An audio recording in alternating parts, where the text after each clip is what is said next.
Hi, my name is Liudas Panavas, and I'm from Northeastern University. Today, I'll be presenting my paper titled Investigating the Visual Utility of Differentially Private Scatterplots.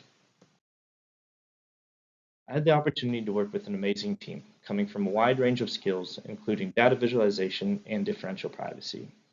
Here are a list of all the people who worked with me on this project.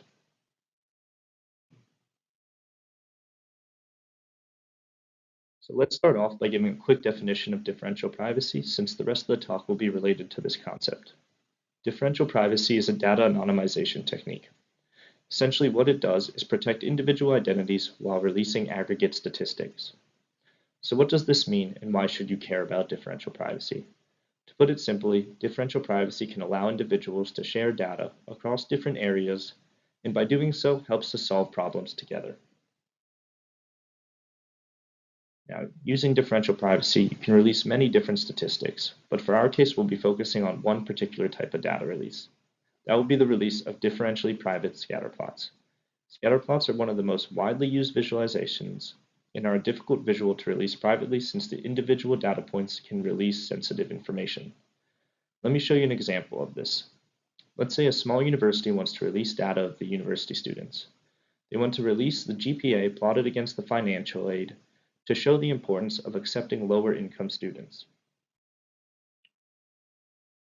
When they first release the data, they notice a glaring issue. There's a clear point where an individual could be identified. If the red dot's classmates know they got a perfect 4.0, they also show that that student received the most financial aid. This information is protected and should not be released. Even if we bin the data, the outlier is still clearly present in the data, not hiding that protected information. If we use differential privacy, this information is hidden. How does this happen? Well, differential privacy adds noise to the data, which gives the individuals plausible deniability that their information is in the data. For instance, if we know the student received a 4.0 GPA, we can no longer tell how much financial aid they received. It could be 20,000, or it could be closer to 10. But when we release the data with noise, we may be compromising the accuracy or the utility of the data. If we look at the data on the left, which is the original plot, and the data on the right, the private plot, they are slightly different. At this level of privacy, the pattern the university wants to show, a positive correlation, is still evident. This is the goal of releasing the scatterplots with differential privacy. We're able to convey the important information without compromising privacy. Let's take a look again at what this process looks like. We started with the raw data, bin it into a 2D histogram so that we can add noise, and then at the end we receive a private plot. But again, we're not sure if the private output retains the same information as the original plot. For example, let's take a look at what this looks like in a real-world application. Here are 3 plots, which all protect privacy at the same guarantee. These 3 algorithms, AHP, DAWA, and Laplace, all produce very different visual results. Which led us to the question, which of these best retains the same information as the original graph? We couldn't find a clear answer. When we look at how they do this in existing methodology, we get a set of numerical metrics. When we applied them to our data, we found that the numerical metrics do not correspond to visual perception. For instance, these 2 plots are nearly identical by numerical estimates, but produce completely different visual results. The one on the left far better retains the visual information than the one on the right, even though their numerical values are the same. So the question becomes, how can we release data visually that is both private and accurate? This isn't a simple task. There are many parameters that can be adjusted when an individual is deciding to release a private plot.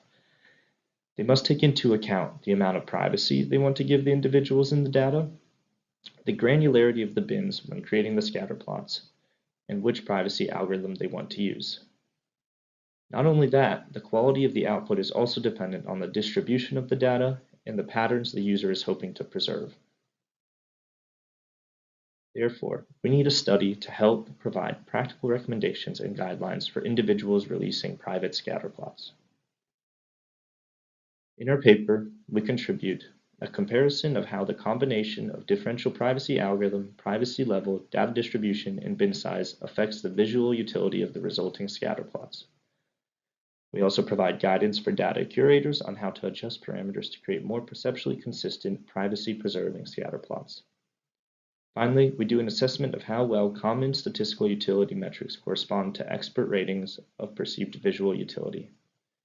Essentially, we test all the parameters practitioners would need to go through, provide practical guidance on which ones to choose, and then help automate the process. Let's start by going through the methodology and see how we uncovered these contributions. Our process started with generating many plots to examine all the parameter choices across a range of data distributions. We created 1,200 plots and evaluated them. We then generated a study website to gather data on each plot's visual utility. We had 3 experts evaluate each plot's ability to retain the visual task of the original graph. This established the ground truth for each plot's visual utility. From there, we examined the data and helped generate practical guidelines for individuals on how to release their scatter plots privately. Let's start by looking at what each step entailed. Let's start with all the parameters that needed to be evaluated.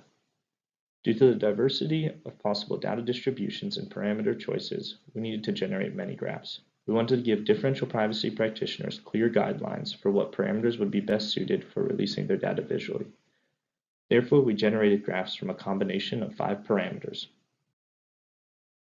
We selected 5 of the most popular differentially private algorithms. As we showed before, the algorithm choice makes a large change in the visual output and therefore was important to include. Next, we select 2 possible bin sizes for our 2D histograms. Here's an example at how at the same privacy guarantee, visual output at 3 different bin sizes can return different visual results. The one on the right, the 64 bins, might lose some of the accuracy and visual utility of the one in the middle at the bin size of 32. We also adjust the privacy guarantee. I won't go into the details, but the privacy guarantee is set by a number called epsilon.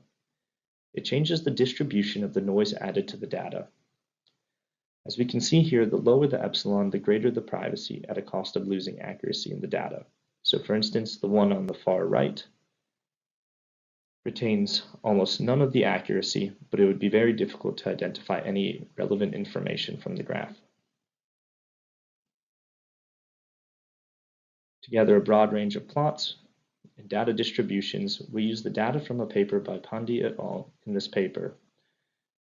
In their paper, they have users group scatter plots based on perceptual similarity. They create 20 groups of perceptually distinct scatter plots. We choose one graph from each of these 20 groups for 20 distinct data distributions to evaluate in our paper. Finally, for our last parameter, we examine the plot's ability to retain a certain insight. We want to make sure the users are able to see the same insights from the private graph as they are on the original graph. Therefore, the user should be able to see the same patterns. For that, we use the private graph's ability to retain the correlation, clusters, and distribution of the original graph. Once the parameters were defined and 1,200 plots generated, we created a simple website to gather the data on visual utility retention. The website contained a page for each parameter combination with forward and back buttons. The 3 experts could see the bin scatter plot with no noise added on the left and the private bin scatter plot on the right. The questions were blocked by task and randomized within task to help reviewers remain cognizant of the criteria they were evaluating the private plots on. The raters are asked on a scale of 0 to 3 at how well the private bin plot retains the pattern seen in the original plot. 0 means that the private graph does not preserve the features of the original graph, while a 3 means that the private graph preserves them very well. For instance, the graph on the right would likely receive a score of 1, since we can vaguely see a similar distribution of points in the bottom as in the original graph. The next part was having the experts evaluate the visual utility of the data. Our study is done in the style of a data study, where many datasets are viewed by a small number of experts rather than a few datasets being viewed by many people. Following prior work, we choose this design because we anticipate that the data parameters have a much bigger impact on visual utility than the variability in human perception. We confirm this hypothesis by conducting an inter-rater reliability analysis, getting an IRR of 0.83. We use all the data collected on the visual utility of the private graphs to help set the guidelines. We present clear guidelines to practitioners so they not have to spend hours guessing and checking different parameter combinations. Let's go through the key takeaways for each of the 5 parameters that were adjusted. First, for the privacy parameter epsilon, it is the most influential parameter on the visual output, since it dictates the amount of noise added. We found that at the lowest privacy setting, of an epsilon of 0.01, no visual utility is retained. If your data requires a very high degree of privacy, we recommend looking to release data through a different process, such as summary statistics, which are less sensitive to noise. From our data, we found that coarser bins better retain visual utility. Try to find the minimum number of bins that still preserve the features you want to show in the data. When in doubt, opt for a coarser bin size. As an easy go-to for differential privacy algorithm choice, we recommend using the algorithm DAWA. On the other hand, avoid Laplace, Agrid, or AHP as your algorithm choice. In our supplemental materials, you can find all the code to use these different algorithms. We found that charts with large areas of uniform distribution perform poorly in retaining their utility, while charts with stringier distributions perform better. If your data has large areas of uniform distribution, you may want to see if you can set your privacy parameter to allow for more accuracy.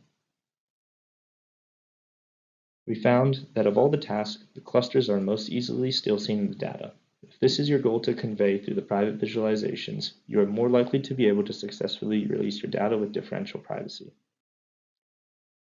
Want to explore these parameters more? Well, we created a simple website to see the results from our study. This website allows you to click through all the different parameter settings and see how we evaluated the private plot's visual utility.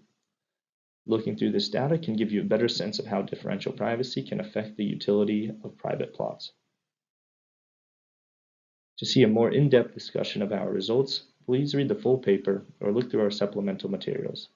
If you are interested in working in the area of differential privacy, please reach out for collaboration opportunities.